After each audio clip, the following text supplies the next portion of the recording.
Cycle આંકવા જાય. આપણે ઈચ્છામાંથી દુઃખ ઉભા કર્યા. ઈચ્છા એ દુઃખની જનની છે. અને પાછું આ બધું ક્ષણિક છે. આપણે જેને માનીએ છીએ ને, જ્યાં સુધી શોરૂમમાં વસ્તુ હોય ને ત્યાં સુધી આકર્ષણ હોય. ઘરમાં આવ્યા પછી અઠવાડિયા પછી વસ્તુનું આપણને મહત્વ રહેતું નથી. એટલે કીધું લાલસા સદા ઉત્તરોત્તર વધતી રહે છે. એટલા માટે ઊણો પણ નિરંતર ચાલુ રહે છે. આમાં ખૂટે ખૂટે ખૂટે ઊણો. હા, આટલું છે એટલું ખૂટે, એટલું છે એટલું ખૂટે, ઊણો પણ વર્તાતી જ રહે. તાત્પર્ય એ છે કે સંસારમાં પ્રીતિ તૃપ્તિ અને સંતુષ્ટિ કદી થાય નથી રહી શકતી. મનુષ્યને સાંસારિક વસ્તુમાં પ્રીતિ તૃપ્તિ અને સંતુષ્ટિની કેવળ પ્રતીતિ થાય છે. આપણને એવું થાય છે કે મને સંતુષ્ટિ મળી, પણ નહીં. આપણે ધરાઈને ખાઈ લીધું હોય બપોરે, પેટમાંથી પોટલું તો બંધાતું નથી. બપોરે ધરાઈને ખાઈ લીધું, હાન થાય ને તો પાછું રાંધવું પડે. માણસ કે ને કે પેટનો ખાડો કોઈ દી ભરાતો નથી. પેટનો ખાડો કોઈ દી ભરાતો નથી. આખી જિંદગી ખાય છે માણસ. અને બપોરે તૃપ્તિ થઈ, સંતુષ્ટિ થઈ, સાંજે પાછી અતૃપ્તિ ઊભી થઈ, ભૂખ લાગી. એટલે તો ભગવાને કહ્યું, અમે એક જગ્યાએ બેઠા હતા, વિજ્ઞાનના વિદ્યાર્થીઓએ કીધું મને કે એમાં શું છે કે તમે એમ કહો ભગવાન ખાધેલું પચાવે, લોહી બનાવે, તો ખાઈએ એટલે તો શરીર વધે. અને શરીર વધે એ તો નિયમ છે. એમાં વળી ક્યાં ભગવાન આવ્યું?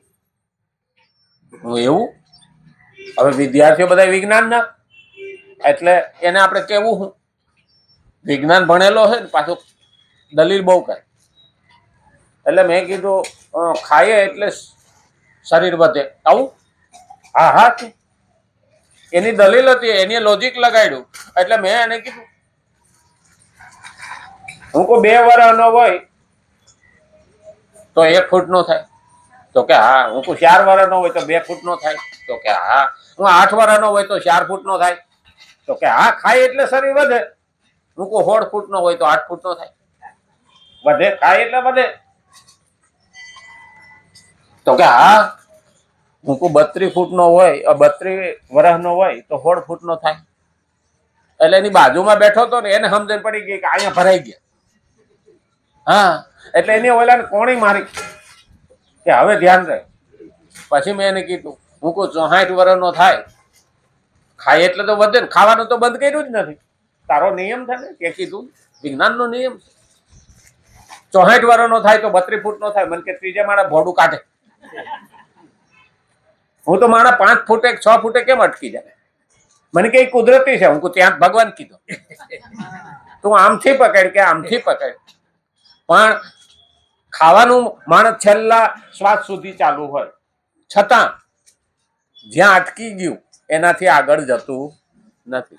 લિમિટ આવી ગઈ, લિમિટ આવી ગઈ. કોણે બાંધી? આ ડોક્ટરો બીપી માપીને કે 120-80 હોય એટલે તમે તંદુરસ્ત.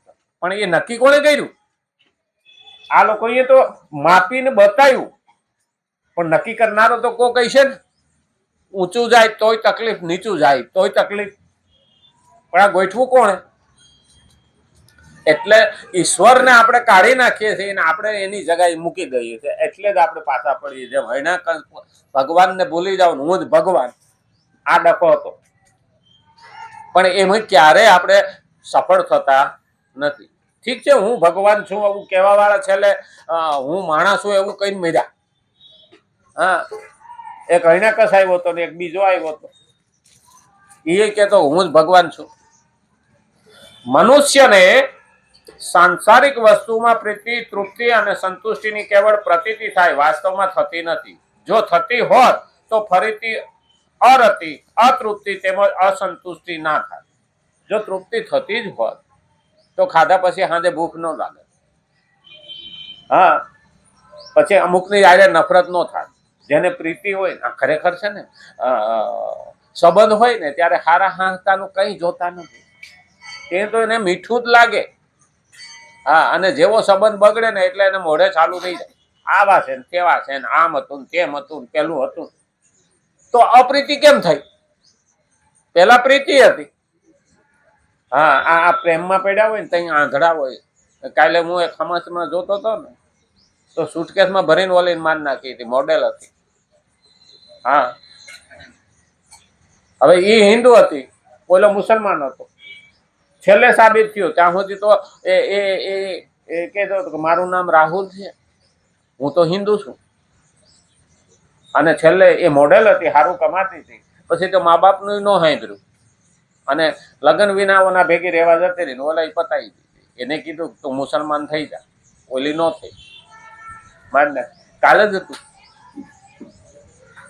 એટલે આ લોકો આપણા હિન્દુઓને મારવા માટે થઈને લવ જેહાદ એવું નામ આપ્યું. જેમ જમીન જેહાદ છે એમ લવ જેહાદ છે. જમીનો પડાવવાનો ધંધો. જ્યાં ત્યાં ખાલી જગ્યા પડી હોય ત્યાં દરગાહ ઊભી કરી દે, માથે લીલું કપડું નાખી દે, આ જગ્યામાં. આને જમીન જેહાદી. અને એટલે જ ધ્યાન રાખવું પડે. આપણે છીએ ને ક્યાંય પણ જોઈએ ને તો જાણ કરવાની કે આ જગ્યાએ આવું હાલે. પણ આપણે શું કહીએ, હું મરવા દો ને. હા, એ ઝંઝટમાં કોણ પડે? એમાં જ આ પારકા ફાવી ગયા. સજાગ રહેવું જોઈએ. જ્યારે સ્વામી રામદાસજી જાપાન ગયા હતા, એને એકાદશીનો ઉપવાસ હતો અને જાપાનના રેલવે સ્ટેશન ઉપર એ ફ્રૂટ ગોતવાની.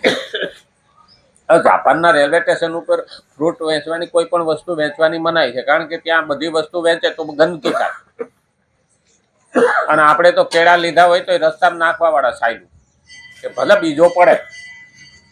જાપાનમાં સફાઈ કામદાર રાખવો જ નથી પડતો, કારણ કે એ લોકોને આદત છે કે આપણે ગંદકી કરીએ તો સફાઈ કામદાર રાખવો પડે, પણ એ ગંદકી જ નથી કરતા.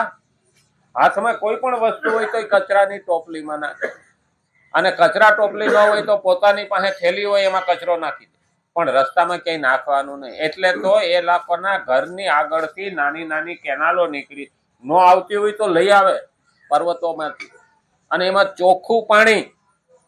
એવું તો આપણે નદીમાં ચોખ્ખું નથી હોતું, એવું ચોખ્ખું પાણી ને એમાં માછલીઓ સામે દેખાતી હોય, એ આનંદથી જો. એટલે તે લોકો હવા વર્ષ જીવે. ગંદકી આપણે કરીને એમાં જ મરીએ. એટલે એ ગંદકી થવા ન દે રેલવે સ્ટેશન ઉપર. એટલે સ્વામી રામદાસજી બોલાઈ ગઈ, જાપાન જેવા દેશમાં આગળ પડતો દેશ, અને અહીંયા ફ્રૂટ ના મળે, કેવું કહેવાય? એટલે એક યુવાન 20 વર્ષનો સાંભળી ગયો, એ દોડતો ગયો સ્ટેશન બહારથી, એક ટોપલો ફ્રૂટનો લાવ્યો ને આપ્યો, લો બાપજી. ભાઈ કે કેટલા પૈસા? તો કે ના, પૈસા નથી જોતા. તો કે મફત માર નથી જો, તું મને કેમ દેશો? તો કે મારા દેશનું ખરાબ ન બોલતા બહાર જઈને એ મારા પૈસા. આટલી એનામાં દેશભક્તિ. અને આપણે કે દેશ ગયો ભાડમાં, મારું ઘર ભરાવવું જોઈએ, આ એમાં બહાર ના આવે. પેલું યાદ રાખવાનું, દેશભક્તિ જ્યાં સુધી માણસના અંદર નહીં આવે. દેશભક્તિ એટલે ઈમાનદારી. દેવભક્તિ અને દેશભક્તિ આ બે મહત્વના. એટલે શિર પડે ધડ લડે એના વૈકુંઠમાં વધામણા થાય. આનો અર્થ જ આ છે કે એ દેશ માટે લડતો હોય કે ધર્મ માટે લડતો હોય અને એ મરે. અમારે વસરાજ સોલંકી એ જયારે મર્યા, ધડ બીજે માથું બીજે પડ્યું હતું અને ધડ બીજે પડ્યું. હજી કે છે કે 2 મંદિર છે. કેમ? એના વૈકુંઠમાં વધામણા થાય. તો દેવભક્તિ અને દેશભક્તિ આ બે મહત્વના મુદ્દા છે. પણ આપણે દેશને ભૂલી જઈએ છીએ. ખાલી દેવને બહુ કામ પડે ત્યાં જ જવા વાળા.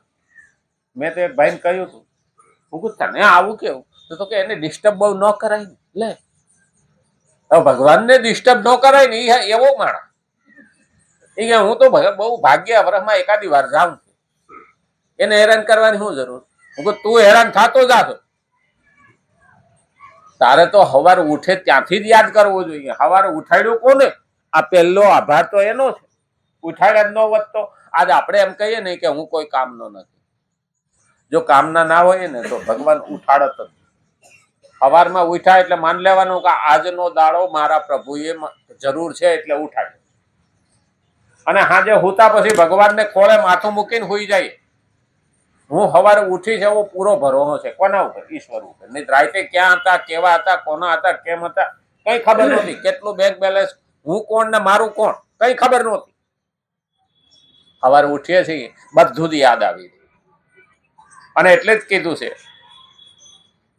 મનુષ્યને સાંસારિક વસ્તુમાં પ્રીતિ તૃપ્તિ અને સંતુષ્ટિની કેવળ પ્રતીતિ થાય, વાસ્તવમાં થતી નથી. જો થતી હોત તો ફરીથી અરતિ, અતૃપ્તિ તેમજ અસંતુષ્ટિ આ ના થાય.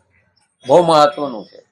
સ્વરૂપથી પ્રીતિ તૃપ્તિ અને સંતુષ્ટિ સ્વતઃ સિદ્ધ છે. સ્વરૂપથી, સ્વરૂપ એટલે આત્મા, આત્માને સંતુષ્ટિ છે. પરમાત્મા એને જોડાઈએ ને તો જ સંતુષ્ટિ થાય. હકીકતમાં જોવા જાય ને તો શેનાઈથી સંતુષ્ટિ થતી નથી. આપણે આખી જિંદગી દોડ્યા ને તો 3 વસ્તુ હતી: આનંદ મળે, સુખ મળે ને શાંતિ. આ 3 શબ્દો માટે થઈને આખી જિંદગી વહી ગઈ. પણ આ 3 વસ્તુ પરમાત્માથી મળે. આ બધી વસ્તુ આપણે કહીએ ને મને આ વસ્તુ આવે તો આનંદ આવે, એ વસ્તુ આવ્યા પછી 1 મહિના પછી કે 2 મહિના પછી એ વસ્તુ જ આપણને આનંદ આપતી બંધ થઈ જાય. આપણને એમ લાગે હારામાં હારું ટીવી લાવીએ ને જોવાની મજા, અને પછી એ જ ટીવી આપણને બખાડો લાગવા માંડે. કાયમ મજા આવતી નથી. કેટલાક ગીતો સાંભળે નહીં, અતૃપ્તિ થાય. તો આત્મા છે એ મરતો નથી અને ઈશ્વર પણ મરતો નથી. તો આ 2 હરખા છે, એ હરખે હરખા ભેગા થાય ને તો તૃપ્તિ થાય, તો સંતુષ્ટિ થાય અને તો આનંદ આવે. કારણ કે ભગવાનનું નામ જ આનંદ સ્વરૂપ છે.